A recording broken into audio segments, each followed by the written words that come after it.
Okay, I haven't posted anything online for a little while. Today I'm going to do a real quick fun project, maybe for someone who doesn't have the time to do a whole knife with the handle and everything.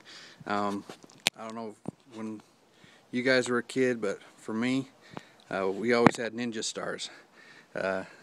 No handle on these, so they're real quick.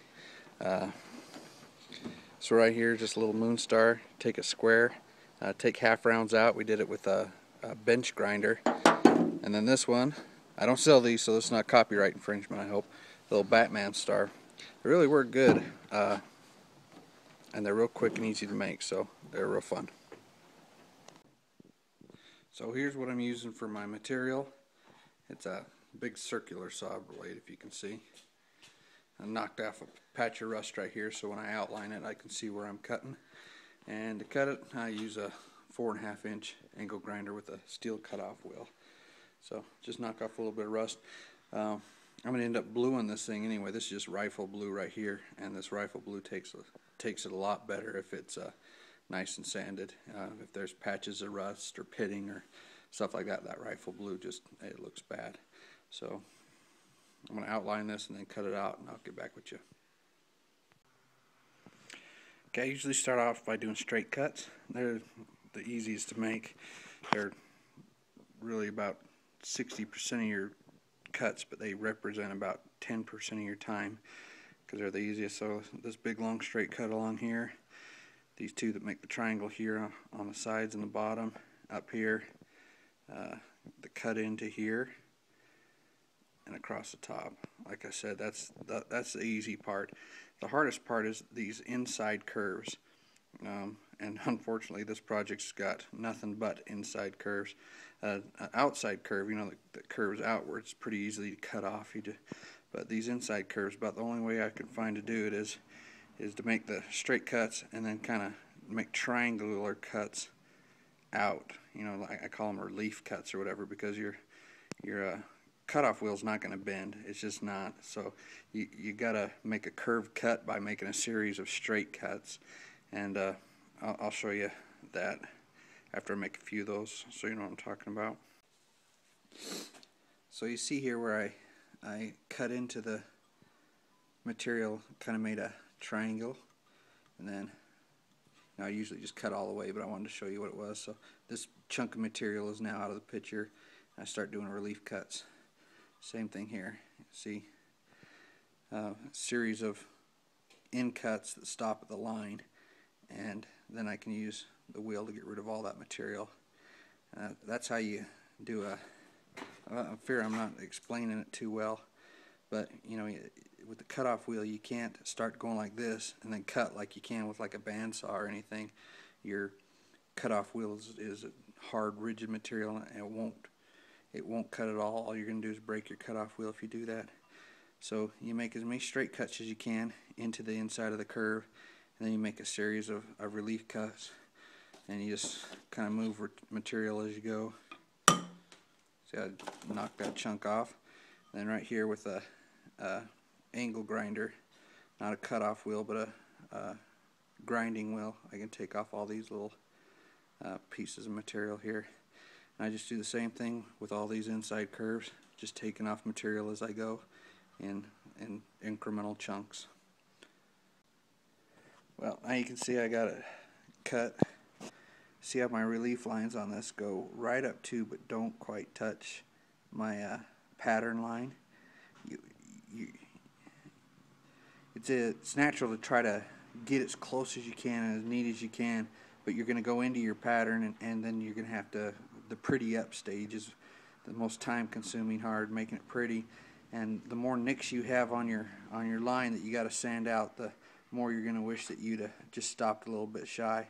So all those relief lines that I did all the way around, and now we're going to move from a cutoff wheel to a grinder wheel, and just slick up these edges. So here it is, after I've hit it with the drum sander to kind of make the angles true, and then I sanded it a little bit too, so the gun blue would stick to it good, because got to have a black bat shaped throwing knife. Then I'm going to put the bevels on this edge right here and leave the top flat. I think if you put a bevel on the top edge too, that this tip right here, which is already really thin, would be too weak. So single bevel here and here.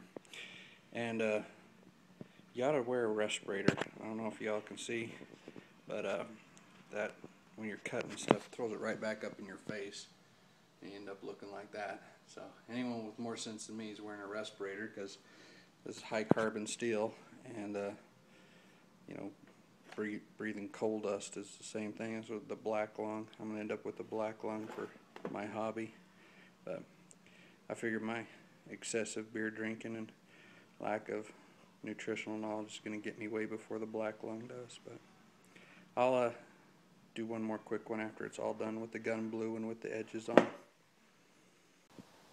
So here it is with the bluing. I'm not really going to give instructions on bluing because I don't know how to do it very good. It kind of turns out blotchy for me. Maybe if someone knows how to blue something really good, they can leave it on my comments or something, because I don't feel that I do a very good job. Not good enough to instruct anyone. I just use a Birchwood KC Perma Blue, and I just rub it on with like a cotton ball. But here's I'm working on the bevel, and I always work so I can see the edge that I'm trying to produce, edge on, and start on one side with my angle grinder, and you put the bevel on until you're about half the thickness through your material, like that. And so it's just going to be scraping on it like that. Sorry, I can't do it and film at the same time. And then you go to the other side, do it this way. And if you work where your edge is on, then you can make sure that your bevel doesn't go too far to one side or the other. So here it is, all done. Just hit the edges with a angle grinder, and then I smooth them up a little bit with my drum sander.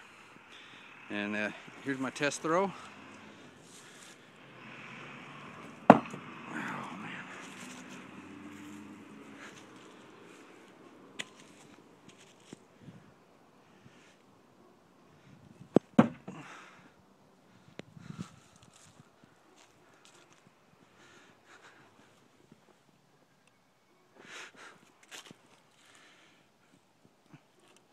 That's stuck in there pretty dang deep.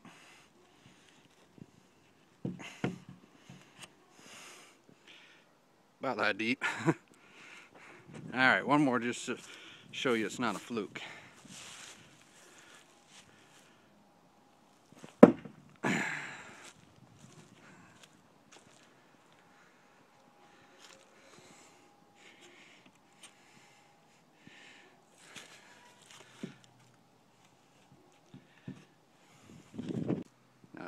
Just to show you that you don't need to be a trained assassin to work one of these, here's my 8-year-old assistant.